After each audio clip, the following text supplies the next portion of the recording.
Because they're expecting us to start at 5:15. Delta County Commissioners is being held this date pursuant to the following call. In a letter to the Commissioners dated May 30th, 2024, and reading as follows.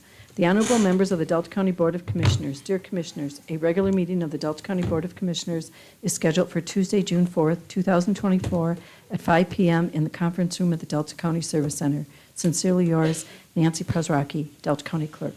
Please rise for a word of prayer. Lord, as we begin this meeting, we are thankful for our many blessings. We ask for guidance to help our commissioners make decisions in the best interest of the citizens of our county. And Lord, we pray for the safety of our military men and women. Amen. I pledge allegiance to the flag of the United States of America and to the republic for which it stands, one nation, under God, indivisible, with liberty and justice for all. Roll call, Commissioner Melner. Here. Commissioner View. Here. Commissioner Crosdell. Here. Commissioner Van Genhoven. Here. And Commissioner Jensen. Here. Okay, we will start off by special order of business. We had one more board assignment, and we will go over that. And that's on 1.5 special. There was an addition on the Northwoods Rail, one more vacancy on that. And my thought was to put Commissioner Crosdell on that. If anybody has any problem or would like to have it. Could I make a comment, Chair? Sure. I was going to say, I have a point, or we need to have a second before we have a discussion. Yes. I'll support.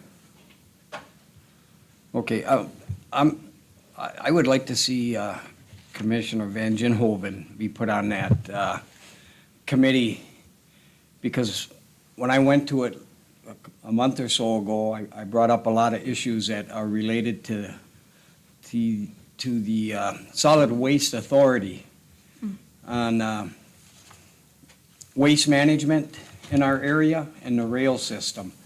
And I want to give all this information to the new appointee to that board, but I know that this rail committee, when I brought up some of the issues we have here with transportation and waste management, shipping stuff to Marquette and other processes, they were all gung-ho on communicating that and coming down to our different venues that we have to support some of the new ideas they were willing to spread into the UP. And the solid waste management was an important role on why I brought it up. I mean, I don't care one way or the other, but I think direct communication with this place with Commissioner Van Genhoven will be good. No disrespect to None taken. Commissioner. Northwoods Rail, do they meet on a regular basis? They hardly met at all till I got on the board. I think I was put there, and all of a sudden I get a call saying we're going to start meeting again. They haven't met Okay. for a couple of years. Our next meeting is in September, and it's held in Rylander. Do you know the date on that? Not offhand, but they just said that they'll be having another meeting in September. Okay. I mean, that's just my thought. I just thought I'd bring that out there, and I'm sure that Thank you for the explanation. either commissioner could, or any of us commissioners could follow suit, but I just feel the inside information on some of the stuff that I talked about, it would be nice to have direct contact with solid waste representative. Are you okay with that? Yes, I am. That's fine. Okay. So we'd have to withdraw that motion, or? I will withdraw my motion I'll withdraw the support. and make a motion that we put Commissioner Van Genhoven in. I'll support. All right, guys, it's Van Genhoven, okay? And Jim- With a hard G, not with a gin. Like, I don't drink gin. Well, you're gonna I'm have a to- gin. You're gonna have to fire me, because I slaughtered language really bad. I've always had No. a speech impediment when I was a young child. I'm just saying, special no, ed. it doesn't have anything to do with I'd that. rather All in It's- favor? You can call me Kelly. Commissioner Aye. Kelly, Motion passed. It's okay, guys. Commissioner Kelly. Commissioner Commissioner Kelly. Kelly. We'll go to number 5, approval of the minutes of the previous meeting from 5/21/24. I do need a motion. I'll make the motion to adopt the previous meeting's minutes. Support. As presented. We got a motion, support. Any discussion? All in favor? Aye. Aye. Anybody opposed? Motion passed. Committee of the whole, there was none. We need a approval of the agenda. So moved. Support. Any discussion on it? None? All in favor? Aye. Anybody opposed? Motion passed. Presentation of written communication, received and forwarded. There was several of them, and I need a motion to put those on file. I'll make a motion to put the communications received and forwarded on file. Support. All in favor? Aye. Anybody opposed? Motion passed. Reports of standing statutory, special meetings, and others. I don't think there was any. Public comment on agenda items. We have Mary Harrington. The reports of standing and statutory committees, there were some. There were some. Oh, there, Yeah. Yep, there was 5 for the standing and statutory and 1 for the special committees. I missed that.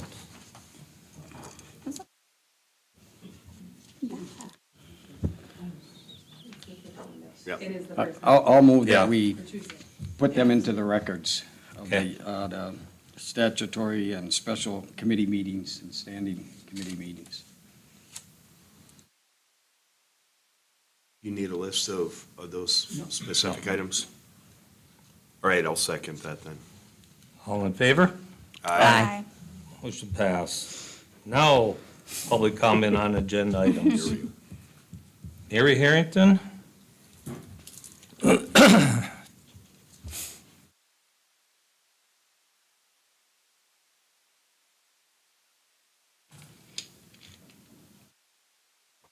Good evening, Commissioners. My name is Mary Harrington, and I'm a resident of Ford River Township. And I just want to express my interest in being a part of any type of Parks and Recreation Committee and anything that goes on with them. When I was on the county board for 5.5 years, I was on the Parks and Rec Committee and had a lot to do with what happened in the parks. I also have a 4-year degree from Northern Michigan University where I studied conservation, and I minored in biology, and I studied, fisheries management, parks and recreation. I studied wildlife management, and I've been a camper since I can ever remember. So I would like to be involved and be considered for this. I expressed my interest earlier, but I was not chosen, and I'm still interested, very interested. Thank you. Mary. Thank you. Thank you. Thank you, Mary. Anybody else have any comment on agenda items? Please state your name. Christine Williams, Ford River Township. I would like to advocate for the removal of Mr. Mattson from the Parks and Recreation Advisory Committee or Commission or whatever it's being called. I'm not sure right now. I do acknowledge and understand the contribution that Mr. Mattson has made toward Delta County Parks.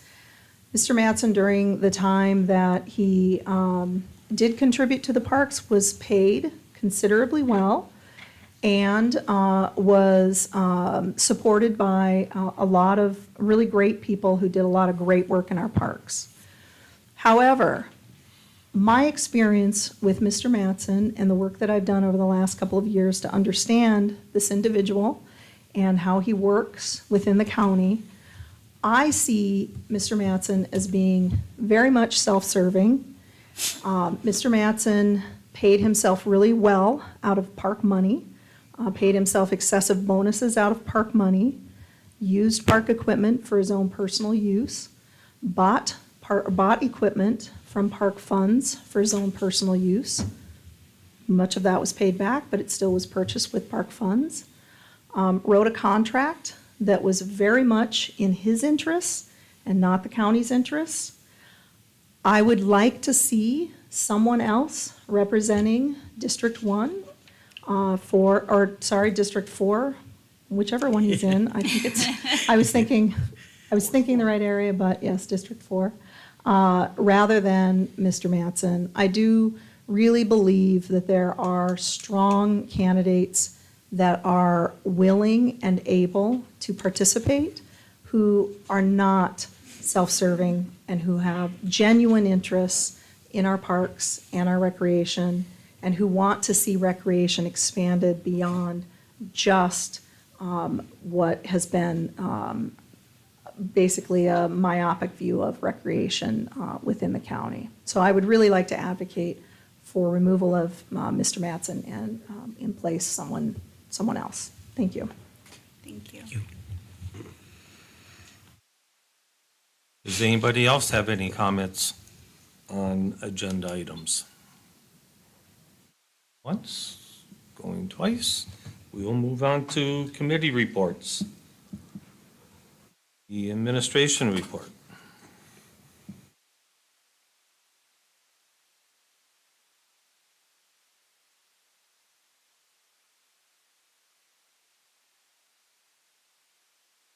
Couple updates. The opioid task force has been discussing outreach to the community regarding the needs the community has and already, programs that are already in place. We're still working on bylaws, mission, and vision statements. I did send out the withdrawal letter to Mr. John Schweitzer regarding the MEEP. Our Parks Manager, Steve Weary, has contacted all of the Parks and Recreation Committee to schedule their first meeting, which is Monday, June 10th at 8:30 a.m. in the Service Center Boardroom.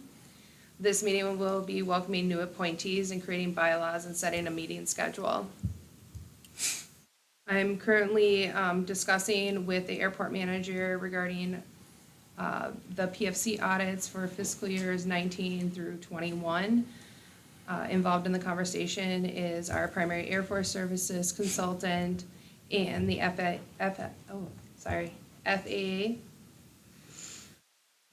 I also recently submitted the application for the Michigan Indigenous Defense Commission. There has been some administrative changes that are happening on the grant side due to just compliance requirements. So the application is still pending. We did have a resignation of one of our appointed attorneys. We have filled that position by just expanding one of the other employees' contract. One employee handled misdemeanors, the other one handled felonies, and now we just combine those two together. I also reached out to Vicki Schwab with the Michigan Economic Development and asked her some questions on what Delta County needs to do moving forward, or in what's happening with the tax abatements. She provided me information regarding that it's on the state right now. It's first gonna come to the Michigan Strategic Fund on June 25th. They are gonna discuss if they were gonna revoke the designation for the Renaissance zoning. And then from there, it will go to the State Administrative Board. And they're meeting in July. I also reached out to Wells and Escanaba Township if they had any questions or concerns, they could come forward and I can assist them. And then I was a part of the OSF Community Needs, Health Needs Assessment today. And I would like attached, I have a little flyer with a QR code, and I would like you to reach out to your residents in your districts and have them fill out this needs assessment, because it is a requirement for OSF. So, thank you. Move to put the administrator's report on file. Second? I'll second. Any discussion? All in favor? Aye. Motion passed. Department head updates. Good evening, Commissioners. Welcome go around with you guys. I'm Jack Smith, Soil and Erosion and Building and Zoning Administrator. Just to start off, I did get my final test taken at the end of May and passed for the soil and erosion. That was the final piece of the puzzle, so we are doing everything in-house. Congratulations. All the permits and inspections are in-house now. Mitch Cucci from Eagle will be down Wednesday or Thursday, tomorrow or Thursday. And he comes and rides around with me and does an evaluation, just to make sure I'm up to speed on what needs to be done. So he was here, this will be a second time down. The first time he was extremely happy with everything that was going. We developed our own permit setup so that we could use in our program and our own other literature that we use for that, for our inspections and stuff, and he approved all that stuff for us, so everything's good there. We're still getting a lot of permits. Building permits have not slowed down yet. It's been crazy, actually. So that's good. An update on the house of interest, I call it, on 33rd Road. He has got his electrical inspection. He got dinged on a few things, so he's got to do a couple repairs, and then the inspector's got him scheduled back in. Once that's done, that house is completely compliant and off the record, so nothing going on more with that. Excuse me. Our new truck is going in for its first service. It's kind of exciting. So we're getting use out of it. It's been a really nice addition. Jim is still with us, plumbing mechanical. Jim Chappie, doing a great job. He's keeping up with that crazy world because that's just as busy as the building site. And I still can't rave enough about how well Rachel is fitting into this department, working with the people. And she's a lot of behind the scenes stuff that nobody knows about. But other than that, the department's going well, and we're keeping afloat. Any questions? Mr. Chair, I have a question or a comment. Can you kind of give a synopsis of, like, Escanaba Township, City of Gladstone? They run their own building and zoning permitting process, or do They do they not. go through there first and then come to you, or do the people go no, through the so- county first? How does that work real So- quickly? In order for them to get a building permit, of course, most people come to us first, and we send them to the City of Gladstone, Masonville Township, Park River Township, Okay. Ford River, City of Escanaba, and Escanaba Township. The only thing they provide is their zoning permits. All their building permits, all their soil and erosion, all their plumbing, mechanical, that's all through us. So their first step, they have to get their zoning through those departments, but every other part of that comes through us. Okay, and do they pay us for that service, or do we? They do, I mean, yes. I'm just trying to figure Yes. out how this Yes, thing there is- works. There is a stipend that they pay us for doing their permits, yes. Okay, so we just get zoning approval as a resident from the area that we live in, Correct. and then everything else is permitted through your Right. department? Right, so we do the zoning for the rest of the communities, you know, whether it's. The ones that don't have Correct. boards or zoning thing? We do that, it's just the Escanaba and the other ones you mentioned, they have their own zoning department. Okay, and we're not losing money on that. I mean, you have time for that and everything. I just want to make sure, because there's always been comments that you're overbooked, this is too much, and, If I was, I'd let you know, okay, well, I do appreciate that, so thank you very much. you bet. Thank you. Thank you. Thank you. Any other department updates? Hearing none, we will go to unfinished business. The Michigan Agriculture Environment Assurance Program. Hopefully last time you see this, I just wanted it part of the agenda package, just showing my withdrawal letter and that it was sent, just transparency for, I know a lot of people get that, so. It's been there for months. My mic wasn't on, I'm very sorry, thank you, Christine. I just wanted to add this to the agenda to show that I sent the withdrawal letter and for the public that do receive our board packets and stuff, that's Okay. it. No action necessary. Thank you. Okay, thank you. New business. Payment of bills. I've examined all claims presented and recommend payment of the following, and that the county clerk be directed to issue orders on the county treasurer to the claimants for the amounts allowed. Grand total of bills, $1,236,457.72. Commissioner expenses of $1,383.30. Okay. I'll move that we approve the payment of the bills in the amount of Do I have support? He was given the amount. $1,236,457.72, I guess.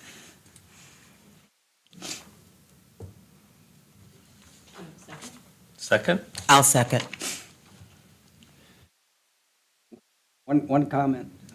I just want to thank UpCap for allowing our new commissioners to attend the commissioners' workshop that they put on twice a year without billing us additional money, as I see we paid for 3, but we had 4 show up there, and they were accepted without us additional expense to the county. I thought, I just want to thank them for that. Any other discussion on the bills? Everybody? Roll call? View, Yes. Crosdell, Yes. Jensen, Yes. Van Genhoven, Yes. and Melner. Yes. Okay, we will move on to number 2, our 2024 taxable value report. As you can tell, no information was provided on this, so I'm just looking for no action right now. No action? Okay. Which one is that? Number 2, I don't see that listed under new business. On the backside? Right. Right at the top. She just said that she had no information regarding it, so there's no action that needs to be No taken. action. Oh, well, I just heard number 2, but. Oh, yeah. Okay. Okay, we will move on to number 3, 2024 summer tax rate.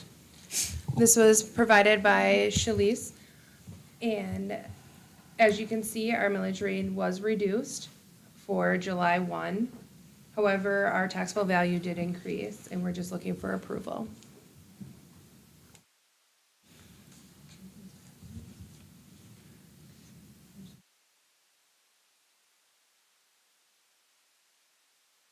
I'll move that we approve the 2024 tax rate request as listed in the document. Can I have a second? I'll second. Any more discussion? Can you repeat, Ashley, on our taxable amount is increased because of development? I mean, the value went, our taxes went down a little bit, is that what you're saying? So the taxable value increase, I cannot go into very much detail regarding No, this. I don't know the reasons why. If you see attached, and I was reviewing over it, The levy With didn't the go down. Headley- The no, levy didn't go down, though. Just the taxable value of our property. no, taxable value went up. Okay. And then the Headley went down due to the requirement of every time annual growth exists on a property and it's greater than the inflation rate, it has to be, 5% or inflation rate, or is that? it's, yeah, you're correct, 5%. In my head, I was thinking 1.0, or 1.05, but yes. I guess I'm just as confused as you are with some of this stuff here when it comes to taxation. I'm just wondering, are we as citizens gonna pay a little less to the county, or are we gonna be because the values went up, or? Well, your They're gonna millage get rate- more money, but the millage rate stays the same outside of the inflation percentage going up, so it's just like a wash every year. Close to. I don't want to say that it is a wash, because in some instances, it couldn't, you know. If the taxable value, inflation rate doesn't mitigate what the reduction calculation is, I guess. So all of our property in the county is valued at $1.5 billion, correct? Correct. Correct. And it increased, the difference between last year and this year was, Yep, that's. was 114.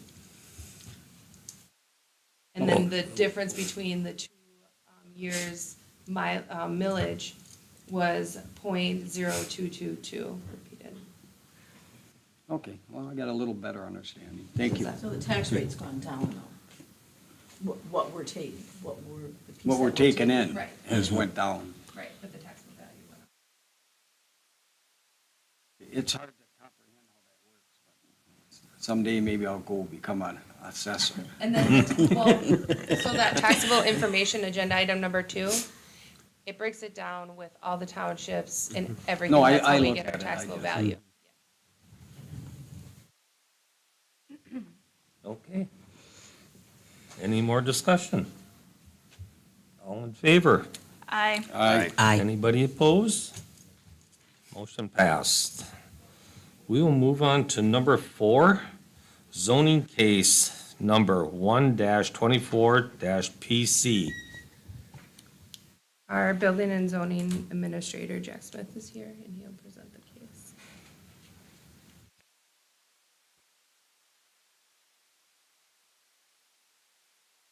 Okay, so for that case, McCoy, John Deere, the property that they've purchased, currently is zoned, 2/3 of it is commercial, 1/3 of it is residential.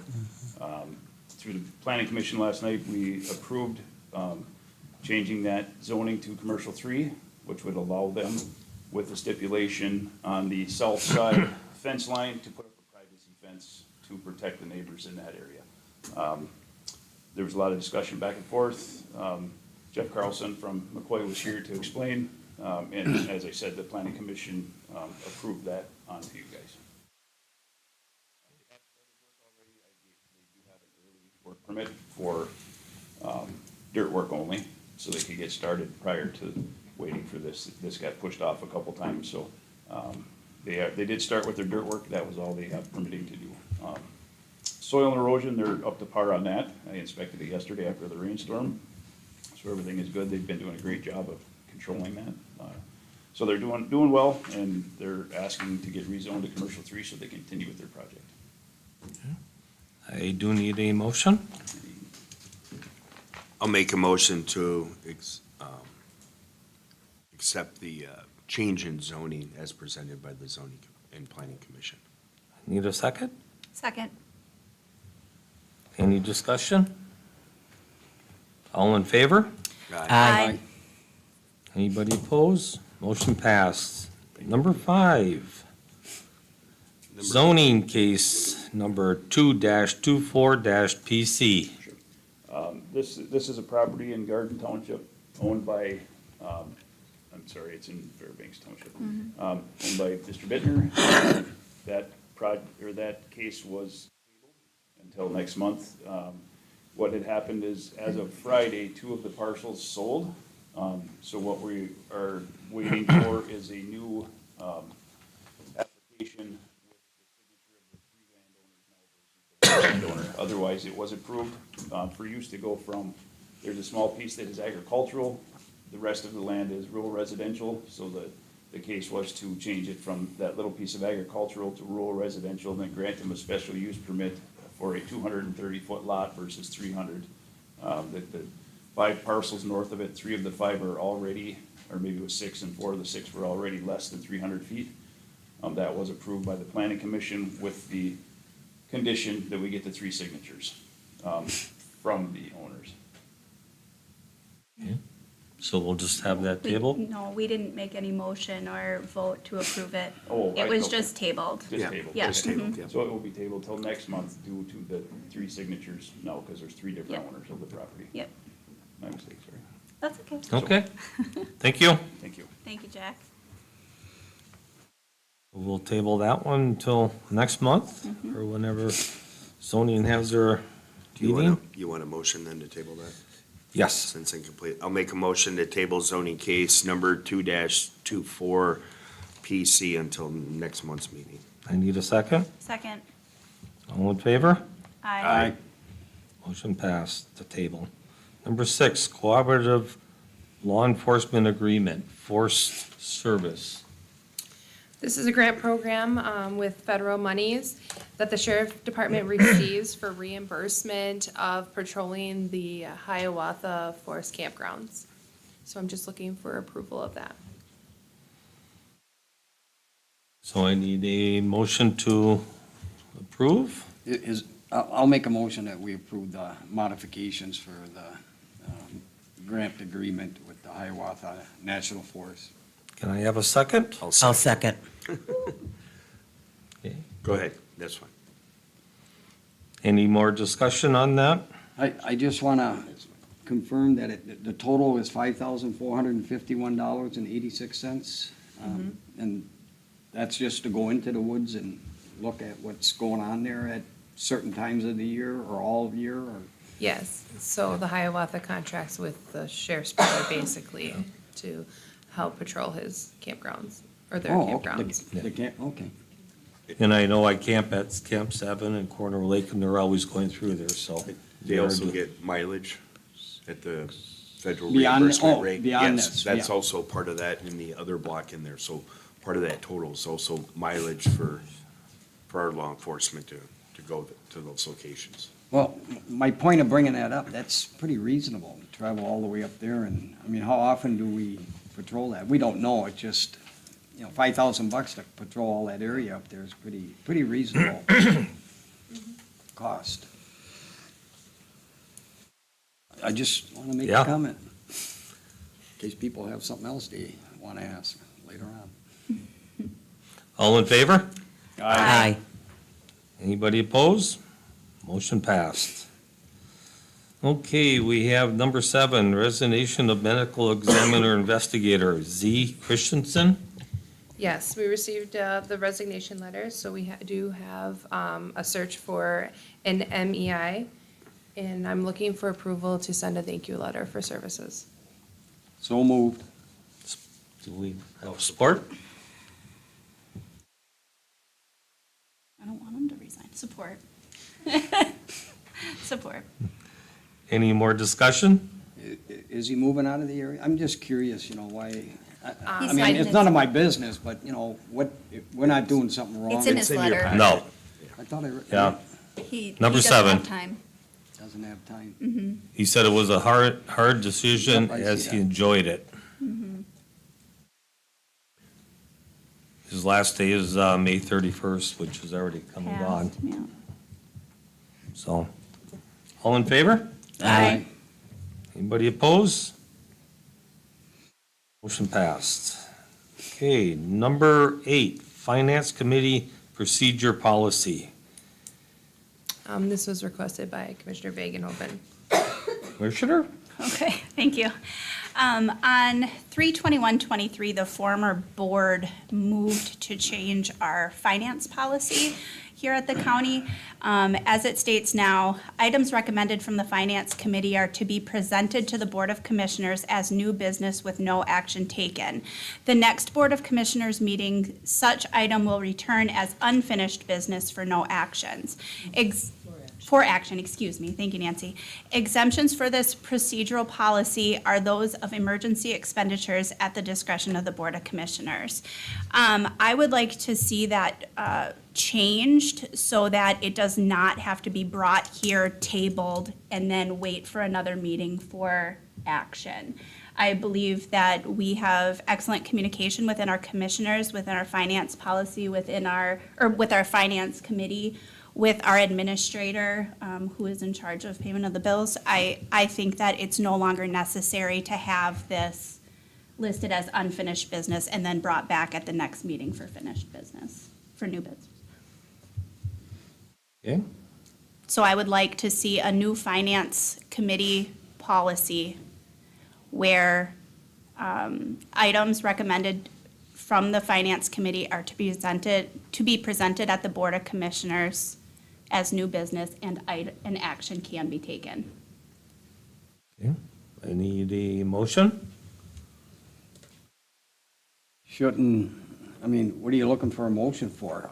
Shouldn't this go to the Personnel Committee to come up with a policy that can be overseen and brought to the commission? Or are we just changing something that we feel isn't needed anymore? I'm having a hard time understanding I understand why we had this to begin with. Because last minute items coming to the board, we had no time to research, talk to our constituents, or see the impact it'll have on the county. But I want to make sure that we don't run into that situation again, even though we all can see on the same level. But I think the policy should be looked at by the Personnel Committee with Ashley's input, approval with the the legal aspect from our prosecuting attorney, then brought back here in a written statement that we would approve.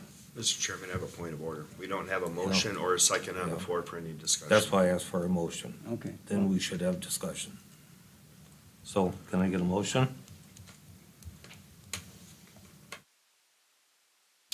I'll make a motion just to get it going. Okay, I'll support. What's the motion? The motion is to change our current finance policy to a new finance policy, or actually it's reverting to the former finance policy. Okay. Is that, That, Yeah. that's what it would be, right? Yes. Yeah. I'll second that for discussion. Oh, it is? Oh, Yeah. yes. Okay, sorry. So now we go to discussion. Pat already said it. Well, okay, so may I speak? Yes. Okay, so prior to March of '23, we had a financial policy that worked well. There were no issues with it. I could not come up with reasoning on why they wanted they meaning the former board, to change this policy to then have it tabled. We rely on our finance committee, on our administrator, to provide us with details that are in the best interest of the county. And being that they're our fellow commissioners and our administrator, I don't feel that there's a need to wait for things to be tabled and then brought back to another meeting. I've seen several times since that where things were considered quote-unquote an emergency, or this finance policy was forgotten altogether. So I think it's just easier to revert back to our former finance policy. I guess I kind of look at it the same way. Why would you already decide on something in committee, bring it to this body, to table it for 2 weeks to another meeting? If it's one of those that is critical, where it's time sensitive, and it's possible that something's time sensitive and has to come right away, or it's an actual emergency, well, there's allowances for that. But why would you take something that, from committee, and wait an entire month for a process that you've already decided on it? And why would you not bring it to this body then right away? I'm just asking. I mean, to me, that doesn't make I'm any ready sense. I'm ready to discuss that. Number one, didn't we just have a finance committee meeting? We have. And maybe I'm missing something, but I wasn't notified personally through the county until 8:30 that morning that you had the meeting, which was, what, just yesterday or something? Yes. It was really quick.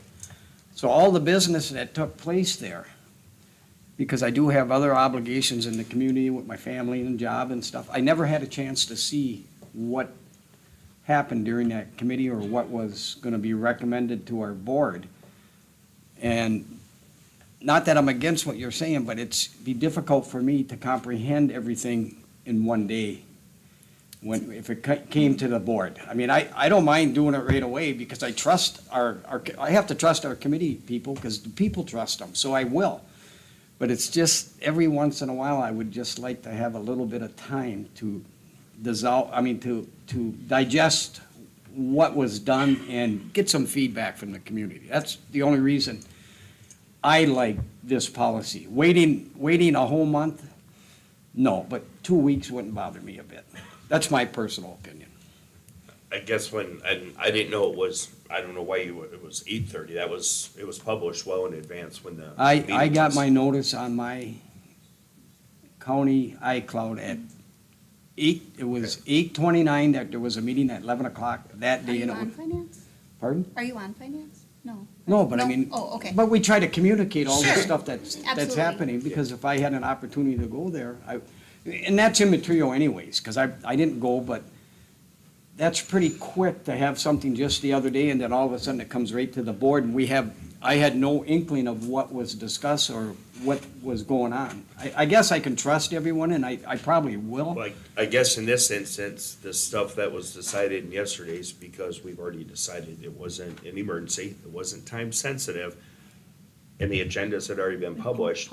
Yeah. We were not gonna go and do like previous boards and add something to the agenda for the last minute. I noticed that. Exactly. Yeah. So those items that were discussed and approved to move forward from the finance committee to the board will actually be in our Right. next actual meeting. And So that- you'll have that in your packet. It'll, what, a good week probably, week and a half, you'll start seeing that information. So you'll have almost 2 weeks to review that information. to ask any Absolutely. questions. And that's what I want. I just Yeah. want to be reassured of that. And we made the, within 18 hours, actually it was before. Yeah, it was long I think it over was that. I'm not Thursday, questioning yeah. the time limit. I was just Yeah. questioning my available time to look at this and get input from the community if there was any to be given. So, Okay, so we're gonna revoke this policy, and that's all we're voting on right now, and then we're gonna have to have a motion to read to go back to the former policy, that exact wording? Do we have that? I'm just trying to figure On the- out the right way to do this. The old policy, there was no policy, it was just a procedure of how we've. just Do we done it, have past that practice. procedure? It just, Past practice. Yeah. it's not a written procedure? See, and that's what I'd like to have a written procedure, even if it is what you're saying right now, that we trust everybody and stuff. It should be documented somehow, how it works. No? But, Mr. Chairman, I guess I would move to amend the motion on the floor to include any items that would be time-sensitive or emergency.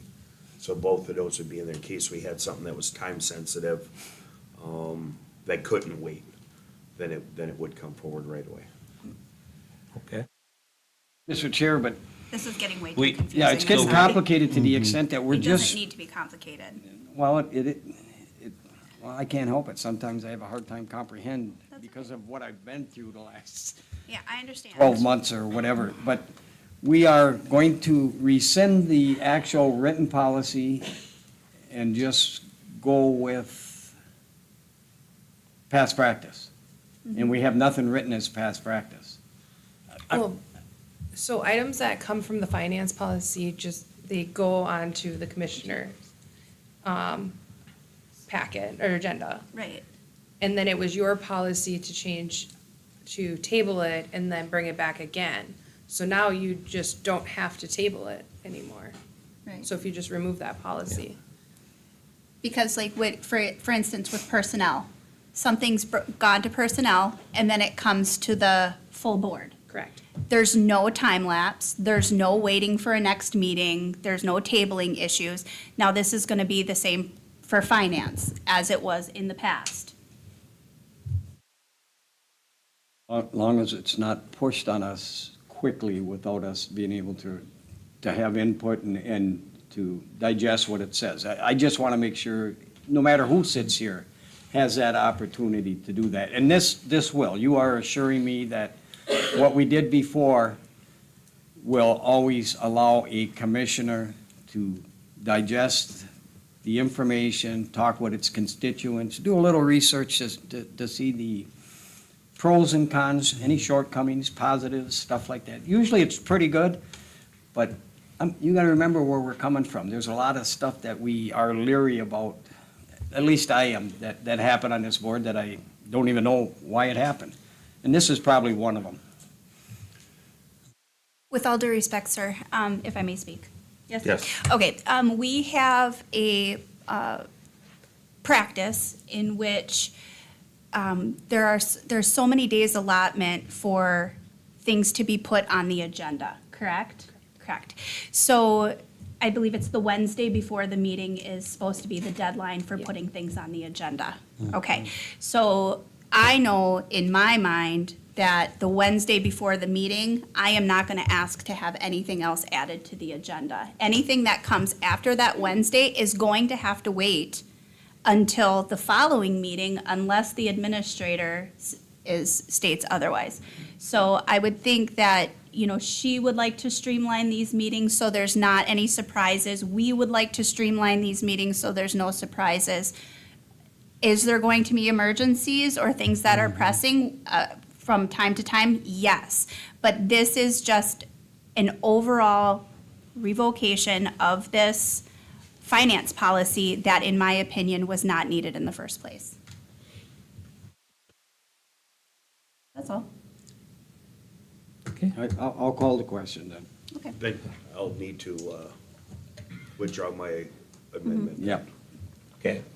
And you amended was it, right? I was, have yeah, that I was, Okay. I was asking for, and there wasn't a second with it, so I will withdraw the. Okay, so we've got the original motion, second. Nancy, can you read the motion one more time for us, please? Just rescinding the policy. Just rescinding the policy. Sorry. But it was- Finance that Committee? was just the amendment. Every time you repeat it, you change the wording. So, Apologies. it was moved by Commissioner Melner and seconded by Commissioner Van Genhoven to, first it was change, now it's revoke the former policy, The former finance policy. finance policy. Is that the one of 3/21/23? Yes. Okay. Okay. I want clarity on the date. Done with Of discussion? 3/1/23. We need a vote. All in favor? Aye. Anybody opposed? Motion carries. Okay. Commissioner Workshop and Committee of the Whole. I think that is Commissioner Van Genhoven. Thank you. Well, let's be honest, it's kind of both of us together, Commissioner Yes. Melner. Okay. So, the prior board, after they were sworn in at their first meeting, switched Committee of the Wholes to a first monthly meeting with a Commissioner Workshop. However, the Commissioners Workshop was never given a full outline of procedures, what warranted a discussion in Commissioners Workshop, who is responsible for calling the people for a Commissioners Workshop, et cetera. It led to a lot of confusion. So what I would like to see put in place is that we revoke the Commissioners Workshops at the first meeting of the month at 5 p.m., switch meetings back to 5:15 for both the first and third meetings of the month, and then call Committee of the Whole meetings when necessary.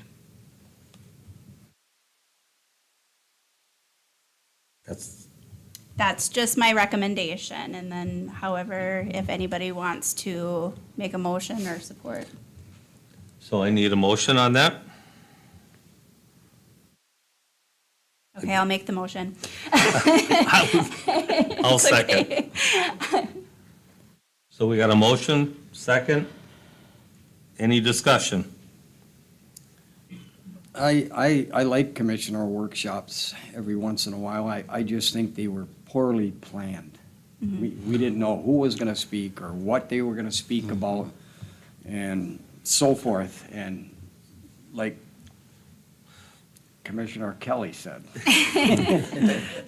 No disrespect. I'm None telling you taken, right sir. now. I appreciate you. I just believe they are a vital part of having the public talk to us. And we didn't have a lot of public be able to even speak at them. It was all Right. officials, so. May I speak?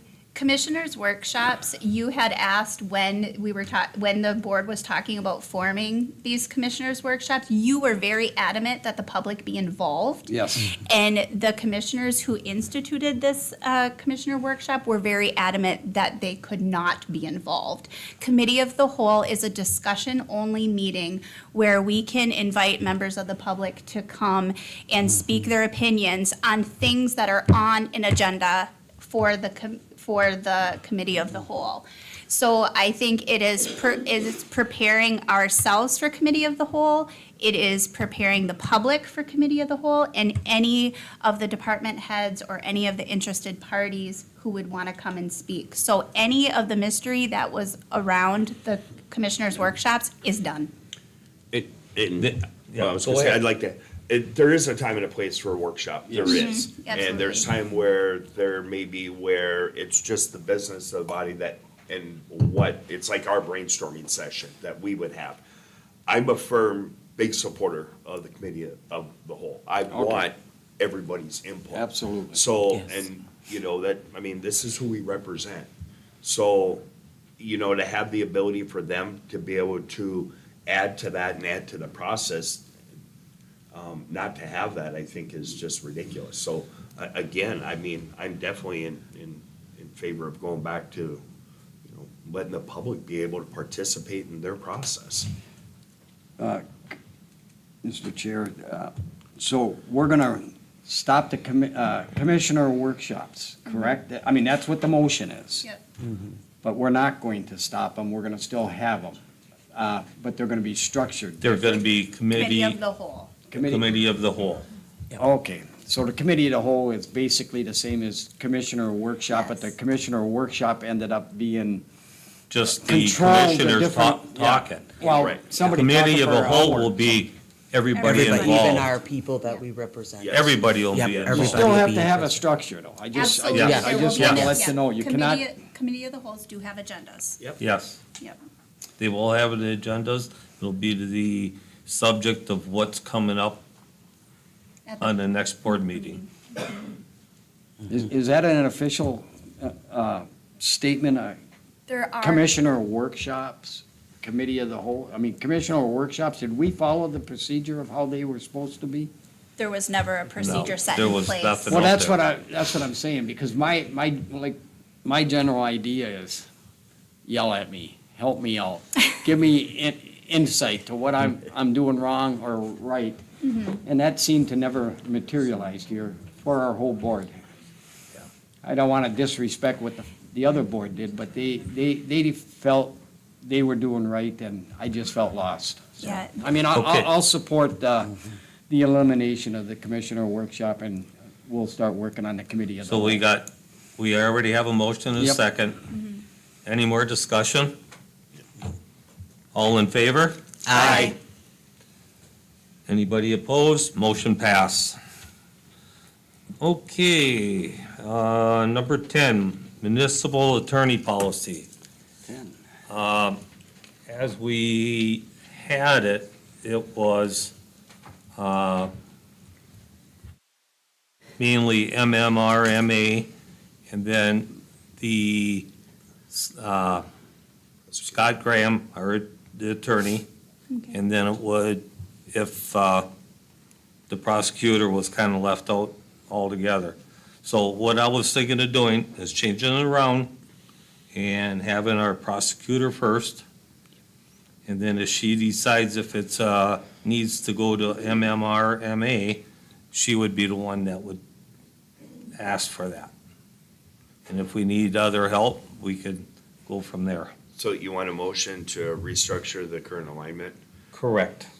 All right, I'd make the motion that the order of precedence, I guess, for the attorney would be our prosecuting attorney's office, then our MMR, MA. thank you, and then to, if need be, a third-party attorney.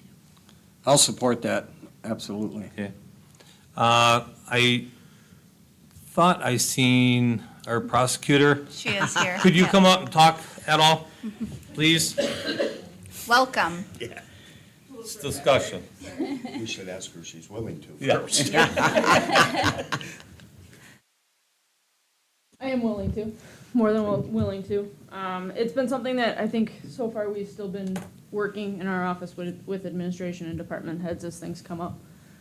In fact, we've done about 55 to 60-ish hours of service that we've been able to truly track, that resulting in some sort of research memo, some sort of product to it. Still this calendar year, despite that change, I think the only thing I would say is MMRMA will only represent in certain cases, primarily with civil liability.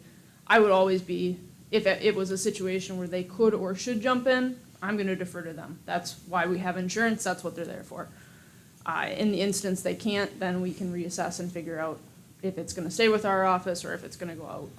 But I think that looking at it from a whole, having the conversations with the administration as they come through, I think keeps our office better informed of what's going on with the county. We can better approach situations, get ahead of different situations as they come about, as well as just make sure the communication with the board as a whole is better. May I speak? Yes. Okay. In looking at the Delta County Municipal Attorney Policy that is in our board packet, that was approved on 12/5/2023, it says, first, legal issues would go to MMRMA first, then administrator would determine path of issues not handled by MMRMA. If it goes to RFP municipal attorney, it must go before the board first. So what I would like to see is, can you just repeat what you would like the motion, what you would like it changed to? Okay, I would like to see it go to our prosecutor first, and then if she decides that it needs to go to MMR, MA, it can go to them. And Okay. then if we need something, another attorney, it would come to the board for us to make a decision and vote on that. Okay, so currently it says, then administrator would determine path of issues. Administrator Young, are you comfortable with this change if we were to? And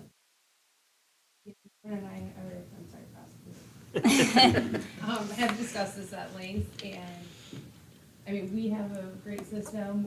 MIRMA, we have to just inform MIRMA, because we don't inform them after it goes too far, they won't represent us. Okay, So that's just something in, I think maybe the simplest way to do it would be that if something comes across, administration, brings it over to me, okay. comes to you first, comes to me, and then I have that discussion. If I think it's something that should go to MMRMA, I don't think that would require board action because they're already pretty much in place. Okay, If it's something our office can handle internally, I think maybe in the next administrator's report, that's brought to the board's attention in case the board wants to shift it into a different direction. But if it's for some reason something I'm either conflicted out of, or there's another issue, then it's brought to the board to say we need to have third party. So everything coming straight from administrative, the clerk, to our office, I think we can dictate and direct where it's gonna go from there as appropriately and as, probably as efficiently as possible. correct. A lot of items is just day-to-day questions that come up, which I wouldn't bring. actually, use your microphone, please. Sorry. A lot of it is just day-to-day operations questions. Yes, if there was something larger that was coming out that maybe could go to another municipal attorney, yes, I would inform the commission, either administrator's report, send an email, this is coming down, have a discussion with Lauren if she would like to cover it or not. So you're okay with this, you I'm would be great. okay with this change, and you would be okay with this change, is that correct? Correct. Okay. I guess thank you. one thing that we kind of overlooked is previously, the prosecutor outlined what statutes and why this is the order of precedent normally. And the direction we went before was contrary to what is already written typically within state law. So we were kind of deviating from what the normal practice was. This actually puts us Back in practice. back in practice with what the normal standard is. Mr. Chair, this, from what I understand that we're trying to pass is probably what's been done for years at the county level. Because I'm looking at our packet information, and we went back and forth 3 or 4 different times Yes. on issues that I don't think anyone realized what we were actually doing in the public, Oh, I did. you know? Well, that's probably why you're sitting here. But I think you'd be I believe surprised. that the way it has always worked before is a benefit for the community in cost savings and knowledge of where we stand and a good partnership. And I'm gonna support it the way it used to be for many years. Okay? Any more discussion? Chair, could I just ask for like the motion to be repeated? I just want to make sure, because I remember in rules of procedure, I believe it states that the board can hire an outside attorney. And I want to make sure that our new procedure isn't going to conflict with something that's already in place, and then we may have to change that also. I just want to remember what the motion was. Read the So- motion. Please Or- read the motion. Mr. Mulner, do you? Yeah, I mean, Okay. So what I have is moved by Commissioner Jensen and seconded by Commissioner Van Genhoven to change the order of precedence for an attorney. First, it would be the prosecuting attorney, followed by MMRMA for civil liabilities, and then a third-party attorney, and the board would take board action for the third Yep. party attorney. Yep, that sounds good to me. Yep. Sorry. Just want to make sure. Nope. Yes, thank you. Okay, Yep. so we got a motion, we got a second, we had discussion. All in favor? Aye. Anybody opposed? Motion passed. Okay, number 11, Veterans Affair Committee. I'd like Commissioner to, Jen- yeah, I'd like to make a motion, Mr. Chairman, that we actually look at forming the Veterans Affairs Committee and do that in a two-step process. One, to where it'll go to finance now, and the second, to send notice. Support. You need a motion? Yep, Okay. she's for. Support. Any discussion? I have some other details I was gonna add with that. One of the things is, this is a policy, and this goes back to Public Act 192 of 1953, and I know this is something that's been brought up previously in this body. One of the parts in that section 1 is that this is one of those we may do. We know coming up, the language is being worked on currently for a .1 mil to help fund our VSO's office. If that process goes through, this committee's gonna be needed anyway.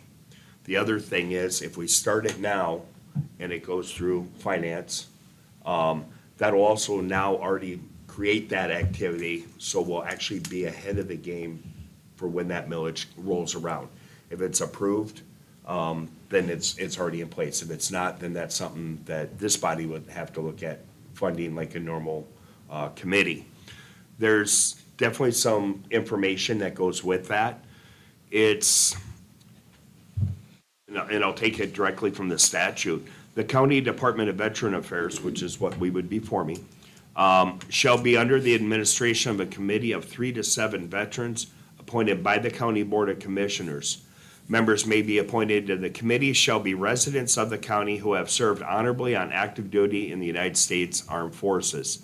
Now, there's several caveats as we'd go through when we would post that notice, but one of those members has to be from a recognized congressionally chartered organization. So like the VFW, the American Legion, the Purple Heart Association. So at least one of those members would have to be from that body that's on there. There's some other ones, that are nice to haves in there. But that's the meat and potatoes, and I'd like to see us move forward now with that, because this will also play into helping our VSO. It'll allow that committee to actually establish their bylaws and, like I said, work with our VSO on mission statement and. Any other discussion? Is there any county liaison that would be on that committee that wouldn't be a veteran? I'm just Is it asking. one or two? Well, and that's something that we would decide on. It's Okay. up to 7 members. I would say, based off of that it's 3 to 7 veterans, that there be 5 veterans, one's represented from each of those districts. Okay, yeah. When the notice is put out, then that's where, obviously we'd have to look at ensuring that they're a member of one of those service organizations. And I would recommend that 2 of the members be from this body as well. If they are, I guess this would be the part I would look at. If they're a veteran, they would be a voting member. If they were a non-veteran, based on what the statute is, they would be a non-voting member. They would only be that liaison then. Oversight and reporting back to the full Correct. commission. Okay. So we have a motion, we May- have a second, any more discussion? Yes, I would like to hear from Dave Xavier, our Veteran Service Officer. Dave, come on up. Office person, to see how he feels about the formation of this. Welcome, thank you for coming. Thank you for having me. First off, my hat's off to Nancy for remembering all that stuff. and getting all that. Holy cow, it's amazing. The Veterans Affairs Committee. I think that's a great idea, to get it established prior to, regardless of whatever happens with the voting process coming up in November. It's probably good to have a committee on board anyway. We can follow that Public Act 192 without actually invoking Public Act 192 to the best of our ability, right? One thing to be aware of, that throughout the counties that I've talked to, the primary function of this organization is not like directing the department in any way. It's an advisory type of a board, and that's what they do. They help out to get the knowledge out to the community They have no hiring or firing capabilities. They can't direct the staff to do things, whomever that staff may be within the department. But they do help us out greatly, with the information of, combining our knowledge and getting the information out there. Now, if you want to have one representative from each district, I would recommend that they're all veterans, every one of them. Yep. And they would all have a voting say, right? So if you want to have 5, 1 for each, that's fine. And then if one of the commissioners wants to be a part of it as well, what all the other committees that I've talked to so far, they are advisory completely with no voting capability whatsoever. But their responsibility is to come back to the board and let the board know, here, this is what we talked about, this is what's going on, and this is what I learned today, that type of thing, right?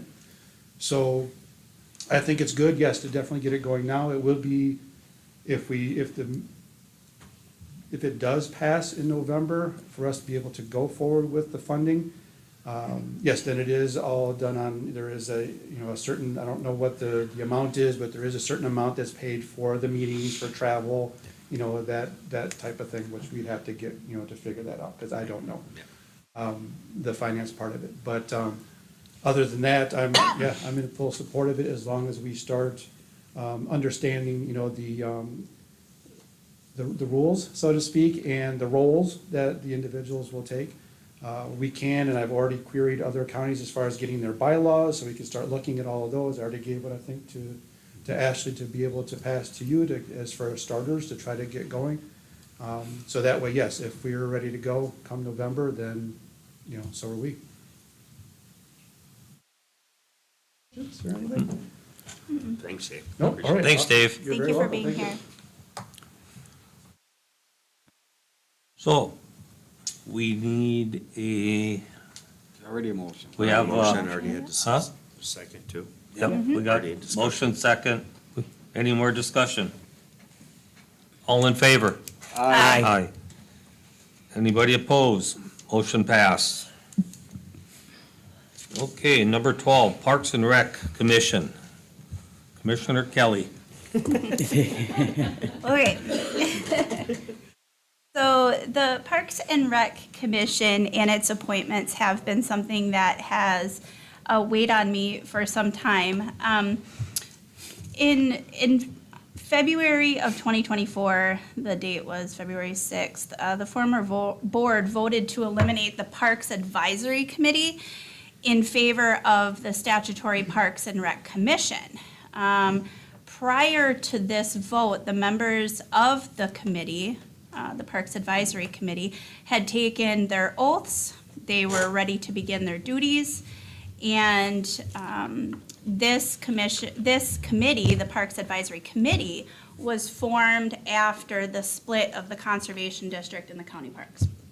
So I did some investigation into this because we, as the board, I shouldn't say we, the former board voted, was appointed, each district would have one representative.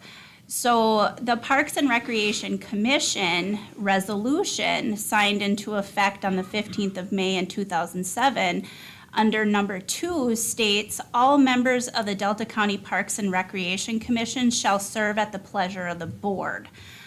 Therefore, as stated in my email to Administrator Young, I would formally make a motion to remove Rory Mattson as the District 4 appointee to the Parks and Recreation Commission by rescinding that motion made to appoint him.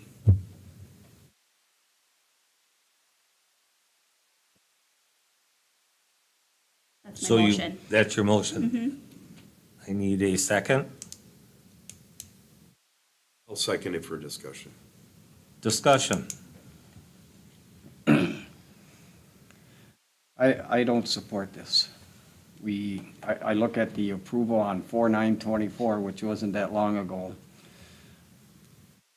The process was given out to all 5 districts to have a representative put forward applications. They were submitted to the board. I know there's some controversy with maybe one of them.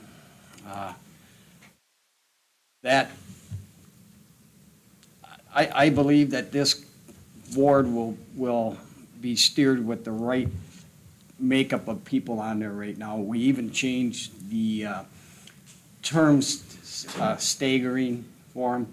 I'd like to see them complete the process of these people serving their terms as appointed in April. And I did talk to Mr. Weary. He it was just last week, and he said it's going to be a difficult time to get everybody together. And he asked me for suggestions on doing it. I just said, pick out some dates, send these people the email you're having the meeting, and get going on your committee to make our parks and forest land continue the way they've been. And I think it's a bad precedent to pull somebody off right away, even if there was other issues in other departments. That's my opinion, and that's what I'm gonna stick with at this point right now. Any other discussion? I guess if I was gonna look at the counterpoint to that, it's not a secret, there's an investigation that's going on. It's not a conviction. What's that? I said, that's not a conviction. No, that's true, and that's I mean- not innocent or guilt, you're right, but there is an investigation. So, if you were to look at, from that standpoint, an individual that is being investigated, is appointed to the position while they're under investigation, is that in the best interest of the county? Does that give the best light going forward? If, it's not just within, it's also without. So, it's one of those that it's a perception in there as well. So, is it one of those that, okay, yep, I agree, he's done great and wonderful things in the past, but is that one of those with what's going on? In some businesses, even in some governments, you're removed outright. So I guess there's precedent for that already happening. I can appreciate them thoughts, but there's nothing substantiated. He hasn't, charges hasn't been brought. No, that's There right. hasn't been a conviction, no chance to defend himself. And I'm not saying they're all angels that we're talking about, but how much power is there in just one board member on this board that's gonna make a difference than the rest of the board members? I mean, if he's not convicted, do we put him back on?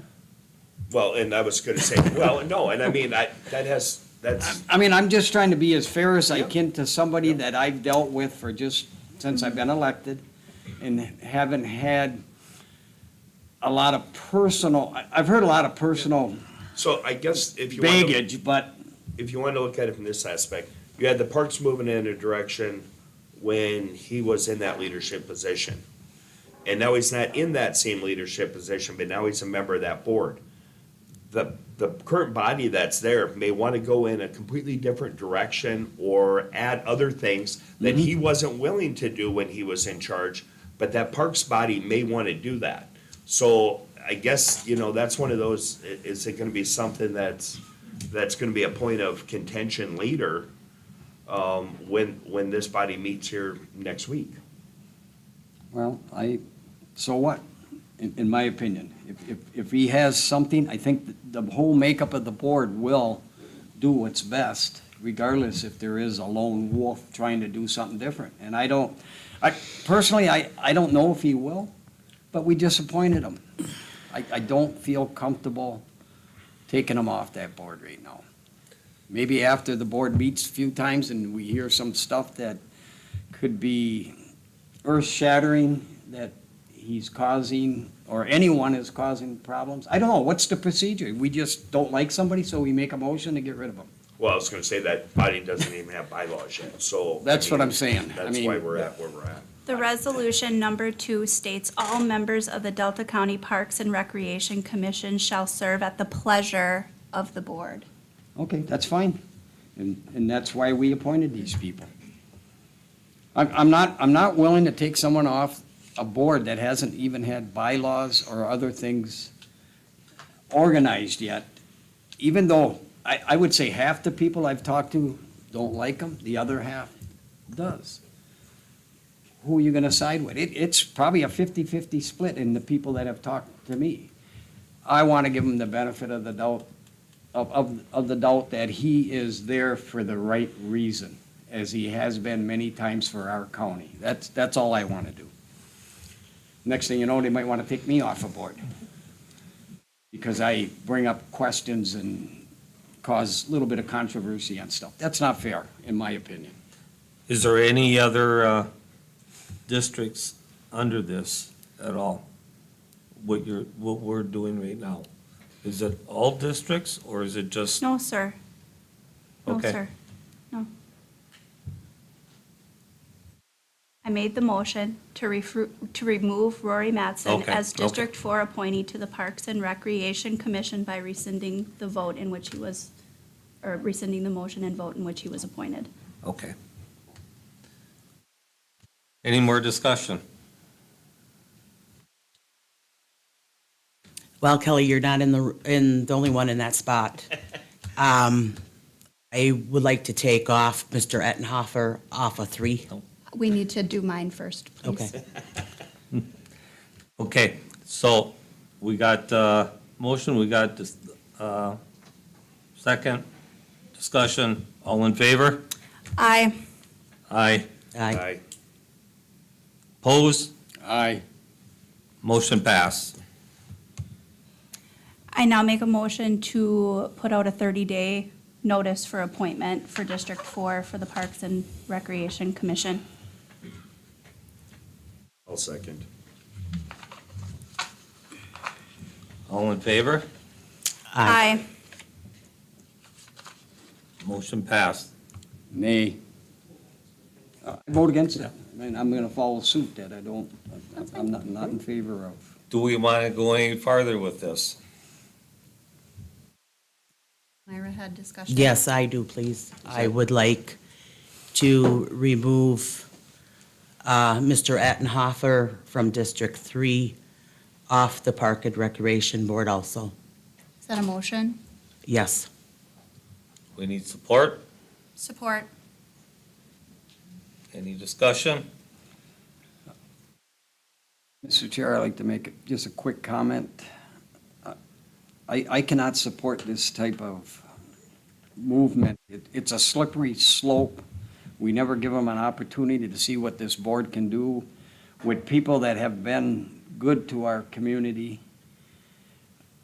And I'll just leave it at that. I just can't support this. Any more I guess discussion? I would definitely need a little more information than just the initial motion. The It's you, background. oh, me? Yeah. There was another person that was very qualified for this spot and was looked over. And the appointment went to Mr. Attenhofer.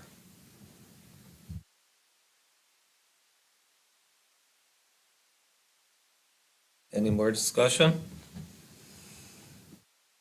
I guess it's one of those, we'd need to see the qualifications between the two. I mean.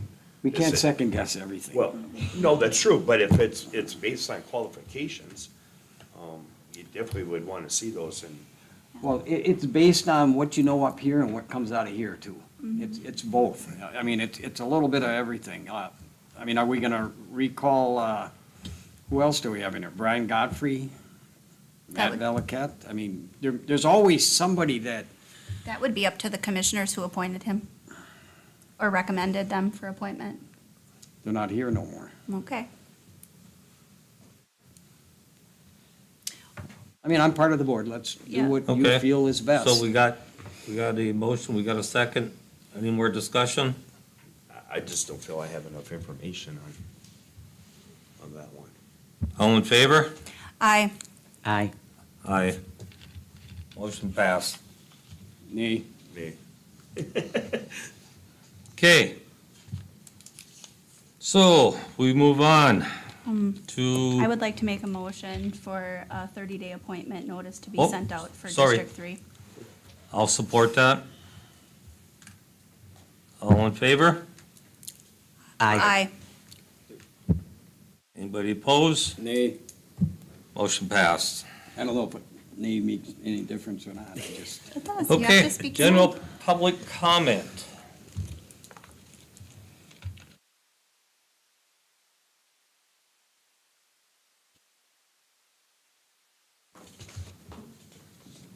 Good evening. Sandra Skiba, Maple Ridge Township.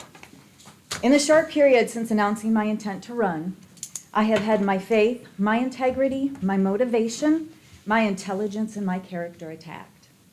As the wife of a disabled combat veteran, the mother of 8, grandmother of 5, and a retired business owner, I have spent my life serving my family, my church, schools, and community. As a descendant of a founding father, politics, patriotism, and hope for the future runs deep to my core. I believe there is nothing more important than protecting our freedoms today for the future of America and all Americans. Even if I never meet my great-grandchildren, I have hope for their future, and that is what pushes me forward. I imagine this is how our forefathers felt when fighting for a free America. Their comforts were set aside instead of sitting back with complacent acceptance of their fate. They fought to give us the freedoms we enjoy and cling to. America is so exceptional that we have hundreds of thousands crossing our border yearly. America is so accepting that we have the most diverse list of openly practiced religions, ethnic backgrounds, sexual identities, and preferences, more than most other countries. The Facebook warriors enjoying chaos, drama, and division, I would ask that this nonsense be publicly rebuked by this board. None of that has place in our local government here in Delta County. At the local level, we are the first stop for citizens to get the help they need. We are given the privilege to serve and to make a difference in the daily lives of the citizens of Delta County. Delta County deserves a truly ethical board that can communicate respectfully and not be pressured to follow suit as ordered. A board of commissioners who will serve Delta County honestly, with total transparency and a sense of loyalty. The people of Delta County should never wonder if their best interest is being put first. We must hold ourselves to a higher standard. Serving for personal gain and political agendas is not what this county deserves. Respectful communication and being able to foster a positive working relationship should be able to be done without having to be 100% like-minded. Where's the diversity in that? The media shows a country divided. We, the people of Delta County, can become united. We can and will bring back integrity to our local government. We can have different views and still work together for the best interests of the people of Delta County. What this county just went through, that is why I started looking into how I can make a difference. I had the displeasure of overhearing a very alarming conversation between 2 sitting commissioners. At the moment then, I got up and I headed to the clerk's office to pick up my nomination petition. More recently, information provided to me regarding the choice of chair and vice chair reaffirmed some of what I heard on April 22nd. I am a loyalist to God, to my family, to my country, and to defending all the rights of all the citizens of Delta County.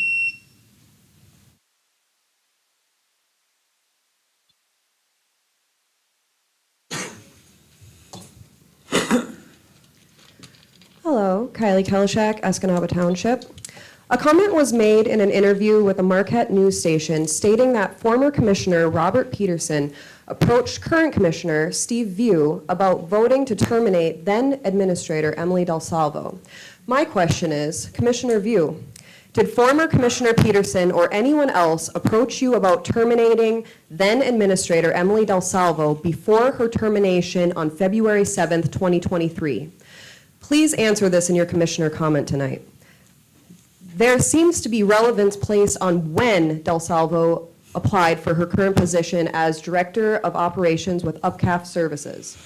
We know she applied January of 2023 before her termination. That was within her control.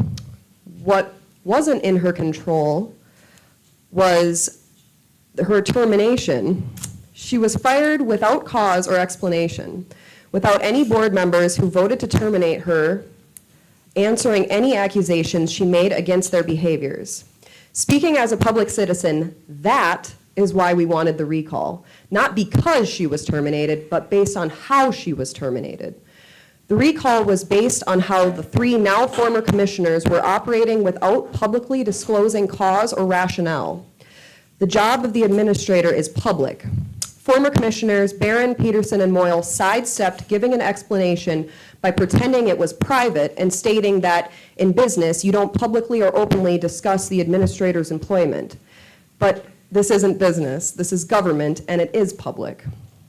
If the former commissioners were so taken aback by her disrespect and claims that she made publicly that they said were unfounded, why did they not even attempt to defend themselves and ask, where is this coming from? Where's the evidence? When being accused of something, it is an instinct of a person to either admit to it and defend their position, admit to it and apologize, or deny the accusations altogether. The 3 recalled commissioners did none of those. They ignored the allegations and kept the former administrator quiet by not addressing her and choosing to terminate her quickly and without counsel. Even when at the end of her statement, she gave them a clear path forward to enable them to work with her and avoid termination.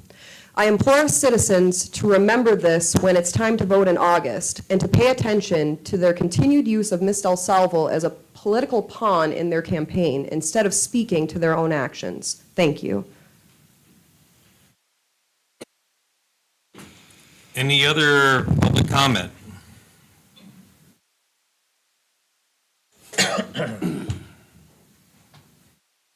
State your name. Val Skiba, Maple Ridge. I'm reading for my wife. So for the record, it was Commissioner Melner who gave me the final affirmation to rise up to the calling that has always been on my heart. I am Sandra Skiba, and I am the real Republican running for District 1. Thank you.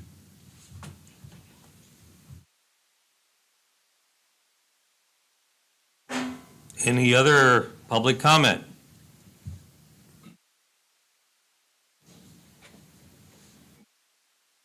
Joe Kaplan, Fort River Township, former member of the Park and Rec Advisory Board. Steve, I'm only here because of you. Those who forget history are doomed to repeat it. I was appointed along, I think, with 4 others back in 2023 in February. Actually, it may have been November. Yeah, we took our oaths because it was the former commission, not the one, but with Chair Johnson. And we were appointed to a Park and Rec Committee. We all took our oaths in November, and we didn't meet till February. And in February, we had one meeting. Mr. Mattson was there, of course. He was on the commission. Steve Wary was there. And we addressed O.B. Fuller Park and the non-compliance with the Natural Resources Trust Fund. And after that meeting, at the time, it was the interim administrator, Young, wrote to Mr. Mays, John Mays, who's the trust fund grants coordinator, and it says, "Hello, my name is Ashley Young. I am Delta County's interim administrator. I'm contacting you to establish a connection with the Fuller Park day use noncompliance. Our Park and Recreation Committee met and decided they have interest to open up the area between the new loop located on the day use area and the old loop for the day use access. Delta County is being required by the trust fund to immediately open a day use area in Fuller Park. If this is not completed, the new loop will need to be shut down completely and utilized for day use. I discussed with Roy Matz in a way that wouldn't put an extreme financial burden on the county to make us compliant with the trust fund. I believe the best way to make the day use immediately available is to remove sites located on the river and river mouth, R1 and L8 sites. This isn't Delta County's permanent solution. As I stated before, the committee would like to establish a day use area connecting the 2 loops in Fuller Park. If this immediate removal site of R1 and L8 resolve our noncompliance, will this resolve our noncompliance issue with the trust fund?" Mr. Mays wrote back on March 21st, "Hello, Ms. Young, our office does not agree with relocating the day use area away from the river launch area. That would not be consistent with the intent of the original acquisition grant application. Your proposed reestablishment day use by removing campsites R1 and L8 are approved as an interim measure effective for the 2023 park season. The removal of R1 and L8 will essentially mean that the area between the campsites will be made available for day use activity, but not to include all typical activities such as and will include all those typical." The reason I bring this up is prior to that, the board had you couldn't actually go and use the beach at O.B. Fuller Park. It was off limits. So The fact that we had one meeting, we had a successful interim measure, which I was the one who proposed. Mr. Mattson said the state would never take it, but they did. And now we're back to square one. Thank you.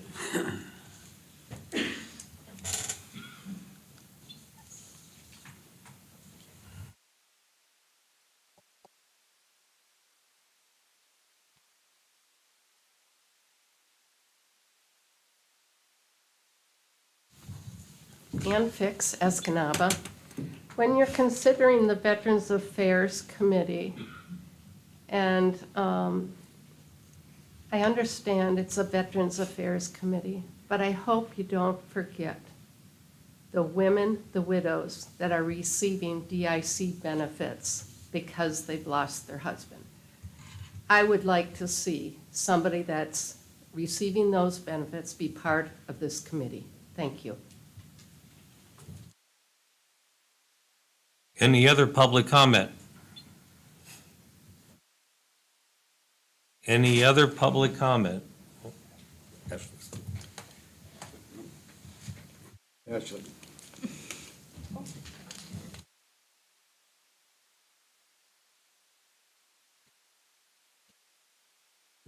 Semoadits, Escanaba. It was very sad to watch you, hear you, how you made decisions and how you remove people. It's like watching a bad family movie. I couldn't believe it. So we will sort this out. And you started with the commissioners, 3 commissioners, and you have your stories, but probably you are not seeing the real story, how it started. Everybody wants to believe what they want to believe. We need to see from each other's angle and look at the same events, happenings, and try to understand each other.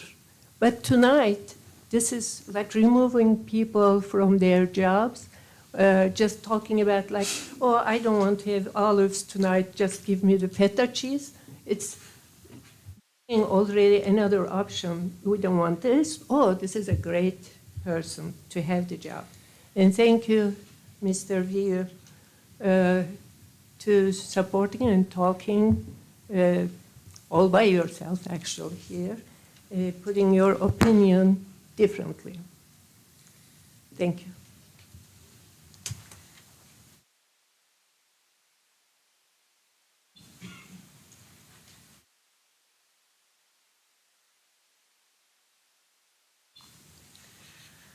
Bob Barron, Escanaba Township. Proverbs 14:34, righteousness exalteth a nation, but sin is a reproach to any people. Righteousness, to submit to the will and statutes of God. Sin, anything that is offensive or contrary to God's law. The Bible is the secret of the blessing which rests upon our country. If we neglect it, our doom will be sudden and complete.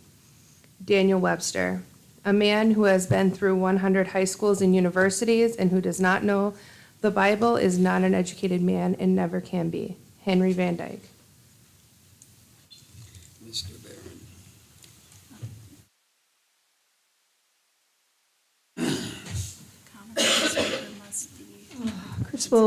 Chris Williams, Ford River Township. I feel like I need to point something out that got lost in something that Mr. View said, and I feel like Sema Deeds just said.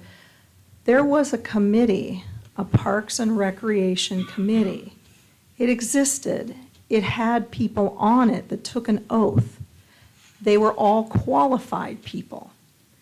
The former commission, 3, actually, I believe you voted to remove it as well, so actually don't quote me on it because I'm not exactly sure. There were 4 out of 5, I believe, and maybe it was all of them that voted to eliminate that. Why didn't they take the people who were on that committee and just assign them to this new commission? They were qualified people. They have education, they have degrees in recreation and/or natural resources or biology. I mean, there were all kinds of qualified people.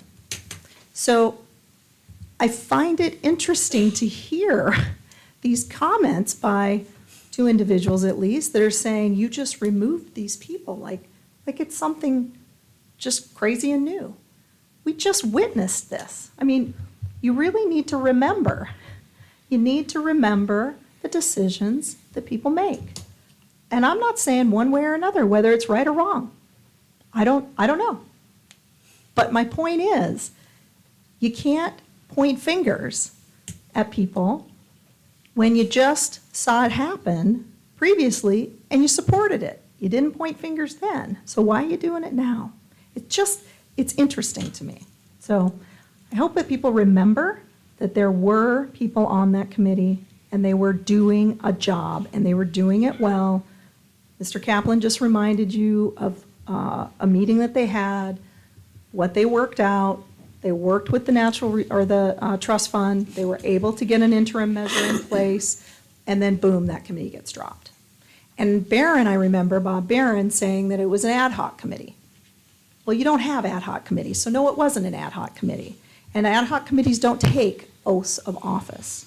So there's just a bunch of BS like floating in the air right now, and I just wish it would settle down because this stuff is not new. What we're doing, what happened tonight is not new. So, thank you. Any other public comment? Any other public comment? Any other public comment? Public comment is closed. We go to commissioners' comments. Commissioner Rosdell. Beat. Oh, and I actually got something to say. Thank you, everybody. Y'all using in attendance. I'm going to be hitting the ground running when we've got our oath taken. A lot of my committees were already done for the month, so I'm waiting to get them all done on coming up here in June. And just thank you all. Review. I don't know. Let me basically see if I can, as far as the talk prior to Emily being relieved of her duty, there was rumors. There was nothing put forth that I ever got involved with or wanted to talk with any of the commissioners. Rumors I do not spread. I did not take part in any of the controversy, the insults, or other stuff that was going back and forth between our commission and the public. I tried to stay out of that. I'm not gonna go down that rabbit hole today and say anything that I had known ahead of time or not. It was all assumptions. It materialized. To my surprise, what I will do, anyone in the public that wants to talk to me about some of these conversations, my door is always open. Call me, I'll meet with you, I'll explain exactly what I went through, how hard it was on me, and what I thought of Emily and our decision. But I just don't want to rehash that, I want to move forward. As far as taking these people off the park, I understand what you're saying. We have a new conservation district board, almost completely, if I'm not mistaken. New leadership there. The authority figure there is powerless, as far as I'm concerned, coming in to help with our county, and that's the way I looked at it. I just feel that the other 5 people that were recommended by whatever commissioners, because we took applications, they deserve a right to prove how, if they have worth to that board. That's all I'm saying. And it's my own personal opinion. And I would stick with that with anyone out there. I just felt it was the wrong thing to do. But let me go to my other comments now. With the recent announcement of Billerud, I'd like to let the community know that if there is any area where our commission, I would hope they would back me, but I would look personally of any plans that they have where we can support them. I would like them to come forward to any one of us and share that with us so we can talk and discuss publicly about that. On a different note, being a commissioner, you are invited to a lot of places and a lot of people's houses and a lot of places of business. And I'm willing to go anywhere and do anything to learn. I was invited today because of some event that's coming here in September on railroads. All around the country, there's going to be a group of the Sioux Line Railroad retirees that love traveling the United States. And one of the places they're going to stop, I never even knew existed. And I just thought it's in the old Harnish Figure Complex. And here it is, Escanaba Lake Superior Railroad Repair Facility. I don't know if they give tours to the general public, but it was unbelievable facility. You would not believe what's right in our backyard.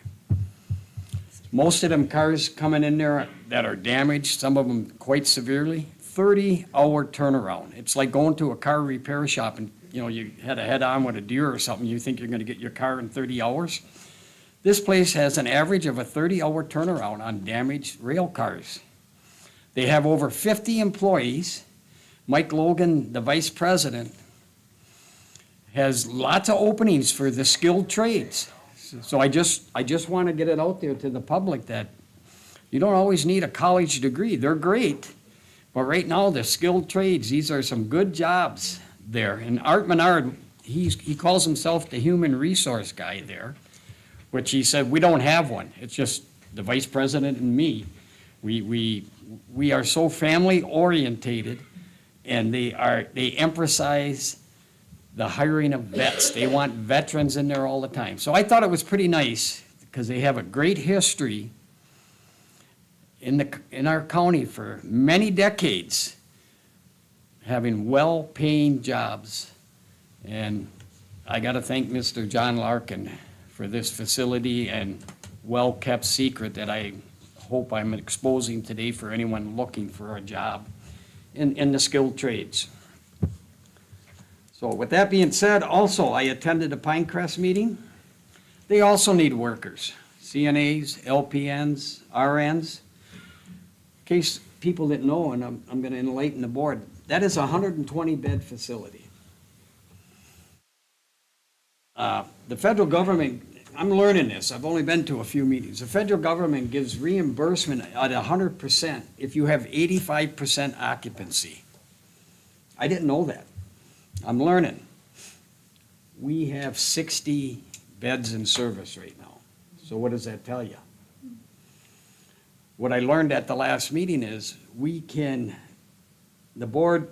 downgrade our service, bed service. We can downgrade so that we reach that 85%. My job on that board, and I've talked to other board members, is to upgrade so we get closer to the maximum facility of that 120 beds. Because if we have 60, that means we probably we don't want more than 80 beds, so we get the 85% occupancy for 100% reimbursement. Don't do the math on me, I didn't have a calculator, that's just up here. But that's something I thought was really interesting. I attended the Escanaba Township Planning Commission meeting. They have a new member, Mr. Dan Bolshaw. I welcomed him to the Planning Commission. They have openings, they got elections going on also, but they had a public hearing on zoning map amendments, which is to get parcels that were zoned before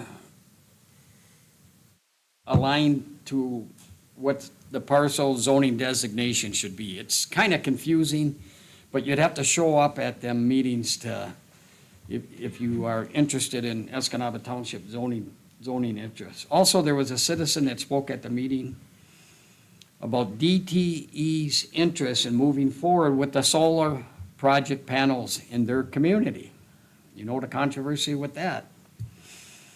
Because the ballot initiative on that Green Energy Public Act, whatever, did not get enough signatures to go on this November election. And they're asking to expedite their contracts with DTE. And it was also mentioned that the next time that ballot initiative, if they're more organized, will go on, would have an opportunity to be on the ballot is 2026. So you can imagine how many projects can be done and signed into completion by that date. We have an opioid meeting this Friday, right here in this room, 10 o'clock. The public is always encouraged to attend. So I would encourage anyone that wants to be part of that. I think it's an exciting time for us to address our drug issue in the community. Also, the city of Gladstone, I've been getting calls from residents having concerns on the high costs of police and fire protection. I think that's an issue for everybody. I believe we need to start the dialogue for discussion of shared services, shared resources, shared management assets, shared equipment, whatever we have to do, we need to start. To tell you the truth, when I talk to UPCAP and other people in the community, this has been on the books for over 25 years. Maybe I won't see it in my term representing the people, but I'm going to try to push for it. I think the discussion needs to be done. It's better to control the cost. We will probably have better services for everyone.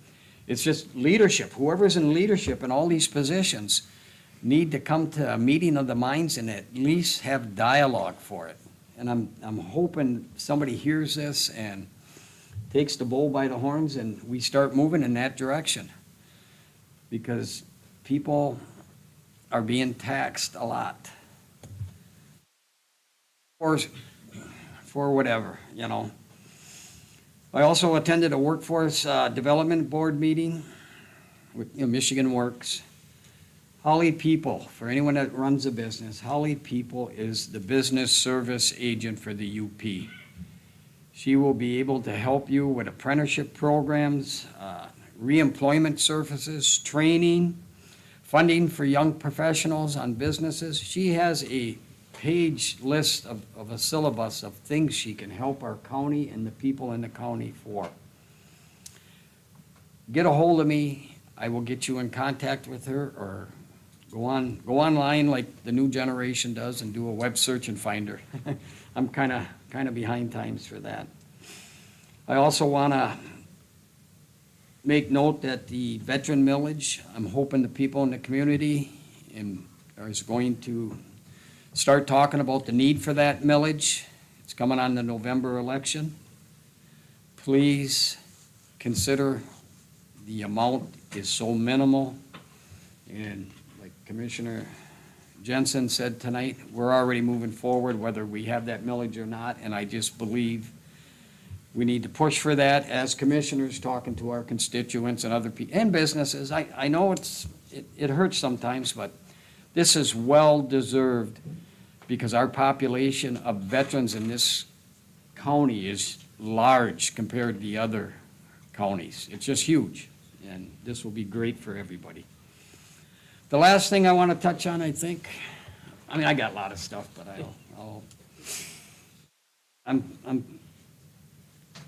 I did email our chair today an idea of a formal complaint process. I blank copied all the commissioners on it because I didn't want any discussion outside of me speaking at this meeting. It's my thoughts, my ideas, and my concerns. And what I did do is email all, I think 6 or 7 people that have been contacting me, some of them for 8 or 9 months, not having any resolution or closure to what they have concerns with. I'll put it that way, that have concerns with. All of them emailed me back and thanked me again, because as a commissioner, I cannot independently try to do something to solve the issues they have a complaint with. So I'm hoping that this board, we can come up with a motion, maybe one of the commissioners will make it tonight if they so desire to feel the same way I do. A motion to start the process with the Personnel Committee to get together, along with our administrator, and see if we can hone in on a policy that becomes formal. Like I said in my email, some things can just be handled verbally.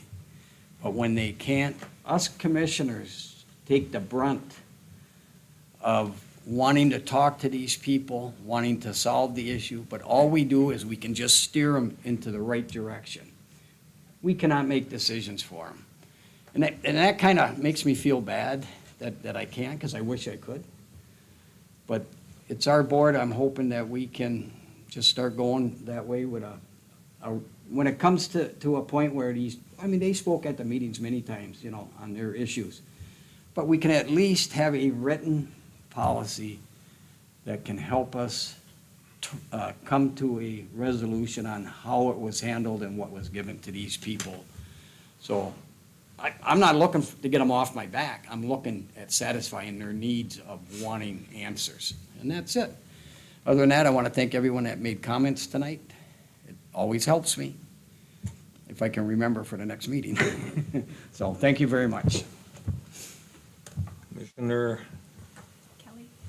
Commissioner Kelly. That ain't disrespectful if we do that. I love that. I love that. I'm telling you, it's not disrespectful. Okay. Okay. So I had 3 meetings that I attended so far since becoming commissioner. My first was the Solid Waste Authority. Their major issue that they've been dealing with quite some time is switching from a 401A to opting into Social Security. It's been quite a point of contention, so the motion and second, along with the vote, was made for them to be able to, their employees to opt into Social Security. The second one that I attended was the airport board.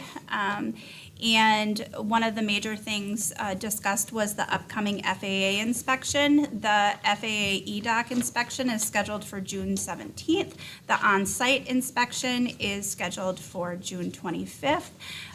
Many of the items have been completed. However, there are some things that are points of concern that Mr. Ranstatler did lay out, including the airport layout plan and the outdated airport certification manual. He's hoping to get those cleared up as soon as possible. We also formed a procedural subcommittee. This was under my recommendation with the assistance of our administrator. This is to help Airport Administrator Ranstatler formulate a procedural manual for a successor. The people on the committee will be myself, Miss Dee Dee Anderson from the Airport Board, Airport Administrator Ranstatler, and Administrator Young to support in this as well. Assistant Morrison will be in these meetings as well. We're looking to start these meetings after the FAA inspection takes place. We'll meet at least 2 times per month. It'll last 1 to 2 hours. And the purpose of this is to formulate an official procedural manual. So if we are ever in the situation that we were in with the former administrator leaving and our interim having to step in, there are things put in place so she or he who has to step in will have some sort of guideline to go off of to begin with. So I think that's a great step to move the airport board forward. And then lastly, I attended the Planning Commission meeting along with Commissioner Jensen. I felt it very informative.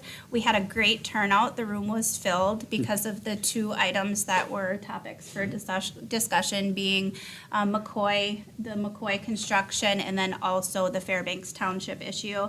And then we also appointed a new Planning Commission secretary, who is Chuck Lawson, but I believe it is still listed that we are looking for a recording secretary. So if you are interested in becoming the Planning Commission recording secretary, there is a little link that you can click on the county website to fill out an application, and then you'll be considered for the Planning Commission recording secretary, and that is a paid position.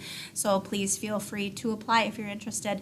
And then lastly, I just want to wish happy birthday to Nancy Pizraki and Ashley Young this month in June. That's all I have. Commissioner Jensen. It's gonna get shorter as you keep going down.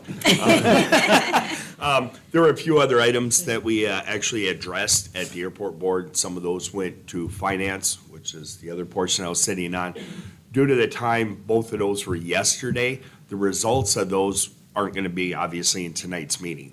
So when you come to the next meeting in 2 weeks, and I think we'll have that, part of that layout for the airport. We will actually have a presentation slide at least up there, and the airport manager will also be here. And it'll be portions that we're looking at some really positive changes coming forward. It'll actually set up our airport for not just success now, but for success moving forward. And it will help cover the airport and the air service that's provided for the residents here if the air carriers that are there change aircraft. Because right now, they're operating under a temporary agreement. And this will actually move forward, move our airport into a position where it wouldn't be a one-time temporary agreement. It would be something where they can accommodate, if I say larger planes can be 4 people, okay? So it's not like you're gonna get a DC-9 landing here, okay? So it's not like that. But it does actually help the airport and will help our growth for that as well.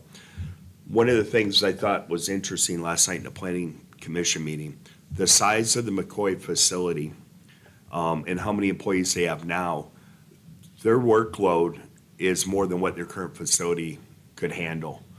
And it's not that they couldn't hire more people, they didn't have any room for any more technicians. And so that was one of the things that was brought out last night, as well as from the individual from McCoy, he didn't say how many. But due to the size increase and the ability to have more technicians actually there to be able to work, we're already increasing. Here's something else that's now another small increase in what skilled jobs, again, back into the area. I'll have several others here coming up. Parks will be obviously on Monday. That will be interesting seeing that move forward. And I want to thank everybody for being here. I know some left already. I enjoy the interaction from the public. I like to see that. I've encouraged it anytime I've been in positions like this. Again, my information's out there. I mean, by all means, contact me. And I'll take phone calls, I'll take emails. You see me in town, by all means, go ahead and stop me and ask me a question. But no, I actually really, when I said I support like the committee of a whole, I do. I very much do. I want that interaction from the public there with that. So thank you again for that. Sir. Happy birthday. Thank you. How old are you? Don't ask that. You don't ask that. 26. Yay. So, Prove it. anyway, I was going to say a few things because there's been a lot of irony today, but I'm just going to pass. Administrator Young, happy birthday. Thank you. This month. And that is all I have to say. Thank you. I appreciate it. I have no comment. It was kind of taken on both sides, so I'll be the last one. Let's see here, meeting schedule, regular meeting, 6/18/24 at 5:15. Regular meeting commissioner at 7/2/24 is going to be 5:15. And notices, 30-day notice appointments. I don't see none on my paper. So there is none. We just have the 2 that we made. Yes, right? just now. So Yes. I will take a motion for adjournment. So moved. So moved. Support. Thank you. Yes, everybody get it by leaving, right? Aye.